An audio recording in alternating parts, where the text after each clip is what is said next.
Assalamualaikum warahmatullahi wabarakatuh. Perkenalkan, saya Indah Rizky Hidayati dengan NIM 2121926. Di sini saya akan menjelaskan tentang SOP perawatan luka. Berikut adalah videonya. Perawatan luka adalah itu suatu kegiatan membersihkan luka dengan nanti kita tutup dengan peralatan steril dan menggunakan teknik aseptik. Nah, apa-apa saja alat yang kita butuhkan untuk perawatan luka? Tada! Nah, ini dia peralatan yang kita butuhkan untuk perawatan luka ya teman-teman. Nah, apa aja peralatannya?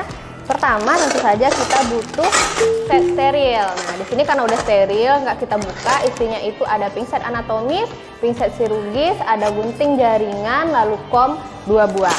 Nah, selanjutnya kita juga butuh yang namanya kasa steril karena membersihkan luka, kasanya steril ya teman-teman ya. Terus kita juga butuh handscoon steril dan handscoon bersih. Handscoon bersih ini nanti kita gunakan pada saat membuka balutan. Lalu handscoon steril ini kita gunakan untuk pembersihan luka. Selanjutnya kita butuh cairan normal salin untuk membersihkan luka. Lalu selanjutnya kita juga butuh antiseptik untuk membersihkan luka. Dan plester, nanti untuk memplester pada saat pembalutan. Kita juga butuh perlak supaya nggak belepotan kemana-mana. Lalu kita butuh yang namanya nirbeken. Nirbeken ini nanti kita gunakan untuk membuang sampah atau untuk meletakkan alat-alat yang sudah kotor. Lalu kita juga butuh gunting nanti untuk menggunting plester atau kasa atau yang perlu digunting lah pada saat pembersihan luka. Oke, itu peralatan yang kita butuhkan untuk membersihkan luka. Selanjutnya, ayo kita cek bagaimana cara tata laksana untuk membersihkan luka. Baiklah rekan-rekan, sekarang kita masuk ke bagaimana cara melakukan perawatan luka. Sebelum kita melakukan perawatan luka pada pasien, tentu saja kita harus mencuci tangan dulu ya teman-teman. Nah, seperti ini, kita udah cuci tangan. Udah angkat bajunya, udah lepaskan semua aksesoris, udah cuci tangan. Setelah itu kita bawa peralatannya, lalu kita akan jelaskan pada pasien apa saja yang akan kita lakukan selama perawatan luka. Nah, setelah itu kita langsung melakukan perawatan lukanya. Baiklah rekan-rekan, sekarang kita mulai melakukan perawatan luka pada pasien. Nah, tadi kita udah cuci tangan, udah jelaskan pada pasien, lalu kita berikan posisi nyaman pada pasien. Selanjutnya kita akan membuka balutan pada kaki pasien. Untuk balutan ini kita pertama-tama harus memakai handscoon bersih dulu. Boleh juga kalau seandainya ingin memakai pinset anatomis, tapi kita pakai pinset anatomisnya yang bersih saja, tidak usah yang steril. Nah, kalau seandainya tidak ada pinset anatomis yang bersih, kita bisa menggunakan pakai handscoon saja. Handscoon bersih ya teman-teman ya. Kita buka dari sini. Nah, kalau seandainya lukanya, terkadang kan ada beberapa pasien yang lukanya itu lengket atau kering, itu bisa kita bantu membukanya memakai cairan normal salin. Nah, sini lukanya bagus, jadi nggak ada yang lengket. Oke, lalu kita buka ke pasien, ditaruh di bengkok dengan menutup ke arah dalam ya. Dari bekas lukanya teman-teman. Nah, di sini kita tengok, kita kaji bagaimana keadaan luka pasien setelah kita buka. Kita kaji di mana lokasinya, berapa luasnya, bagaimana keadaan tepinya, apakah ada tanda-tanda infeksi, apakah ada nyeri tekan, atau apakah ada eksudat pada luka pasien. Nah, setelah kita observasi luka pasien, selanjutnya kita akan membersihkan lukanya dengan WC steril. Sebelum itu kita harus buka handscoon bersih kita dulu. Kita buang. Nah, selanjutnya sebelum memasang handscoon steril, kita siapkan dulu peralatan-peralatan steril yang akan kita gunakan. Nah, kita ambil set sterilnya, buka ya teman-teman. Oke, kita keluarkan set sterilnya. Letakkan di tempat yang mudah dijangkau, yang memudahkan kita untuk bekerja. Kalau saya taruhnya di sini aja. Buka set steril. Nah, ini perlengkapannya udah di dalam seperti yang dijabarkan tadi. Setelah itu kita siapkan kasa sterilnya, kita masukkan ke dalam. Karena ini sudah pouch, jadi sangat mudah untuk memasukkan. Kalau dulu kita pakai korentang, nah sekarang udah pakai pouch, sudah steril. Nggak perlu pakai korentang lagi, tinggal asalkan kasanya jangan dipegang langsung ya rekan-rekan ya, seperti ini. Nah, seperti itu. Terus kita juga siapkan normal salinnya.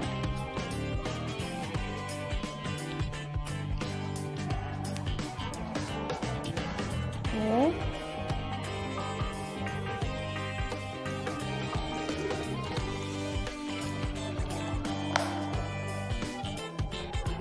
Normal salin, lalu kita masukkan antiseptik. Antiseptiknya itu sesuai dengan SOP atau peraturan yang ada di institusi masing-masing, terserah antiseptiknya. Kasa udah siap, semuanya udah siap, kita akan mulai membersihkan luka pasien. Nah, sebelum membersihkan luka ini, tentu saja kita pasang Hesko steril dulu ya teman-teman ya. Di sini Hesko steril. Akan pasang Hesko steril. Nah, ini udah terpasang Hesko steril kita teman-teman. Tadi kan kita udah observasi bentuk lukanya. Kalau seandainya ada pus atau eksudat itu kita irigasi dulu. Kalau ada jaringan nekrotik kita potong. Kalau seandainya ada pus boleh nanti ditekan-tekan. Maksudnya ada pus yang di dalam, kita tekan-tekan untuk mengeluarkan pusnya. Oke, sekarang kita irigasi dulu. Nah, kita irigasi dulu lukanya. Sini, seperti ini kita irigasi seluruh luka. Nah, kalau seandainya sudah terasa cukup, kita akan langsung membersihkan dulu menggunakan kasa biasa dengan gerakan sirkular seperti yang dijelaskan di. Nah, ini bersihkan dulu dari luar ke dalam. Oke, lalu dibuang. Lalu kita membersihkannya menggunakan kasa yang diberikan antiseptik. Nah, antiseptiknya itu sesuai dengan SOP dari institusi masing-masing. Mereknya juga terserah, bagaimana antiseptiknya itu sesuai dengan instruksi rumah sakit masing-masing ya.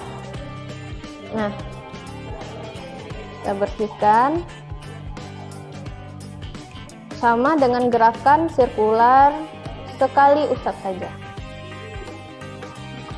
Nah, setelah kita kasih antiseptik, sebelum kita lakukan pembelutan, kita berikan salaf atau growth factor. Nah, bisa berbentuk salaf atau pasta ya, untuk merangsang pertumbuhan jaringan pada luka. Berikan growth factor di sekitar luka. Boleh kita menggunakan kasa, boleh yang sudah diberikan growth factor tadi. Merangsang pertumbuhan jaringannya teman-teman, kita oleskan ke semua luka. Kalau rasanya sudah merata, kita akan balut menggunakan kasa steril. Nah, ini untuk pembalutan itu sesuai dengan kebutuhan atau instruksi atau order masing-masing lagi. Apakah kita menggunakan metode pembalutan secara tradisional atau kita menggunakan sorban elastis, itu kembali lagi ke institusinya masing-masing. Nah, kalau kita akan menggunakan kasa saja dulu untuk saat ini.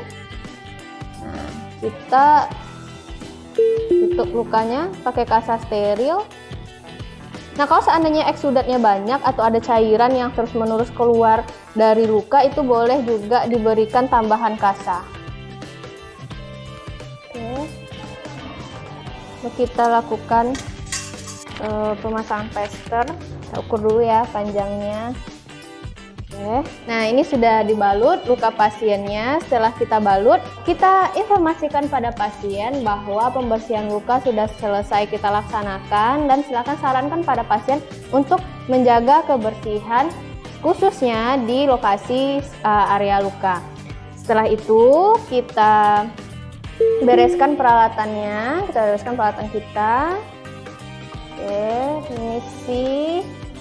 Silahkan selalu berkomunikasi kepada pasien pada saat kita melakukan tindakan.